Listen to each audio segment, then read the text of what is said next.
Charles Tchoréré est né en 1896 à Libreville au Gabon. Il s'engage comme tirailleur sénégalais pour servir la France dans les troupes coloniales en 1916 et fait preuve de grande bravoure.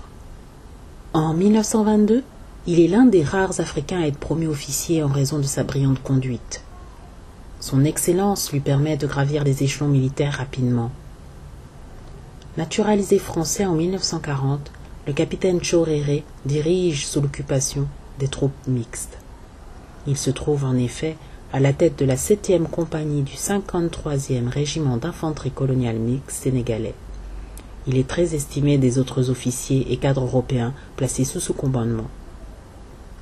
Sa compagnie est postée au centre d'un dispositif ayant pour mission de défendre la petite ville d'Hérène, située à 30 km d'Amiens, contre l'attaque des forces allemandes venues par la Belgique.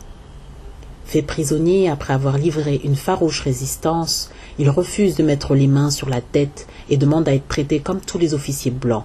Au mépris des lois de la guerre, il est alors assassiné sauvagement le 7 juin 1940 d'une balle dans la nuque tirée par un nazi.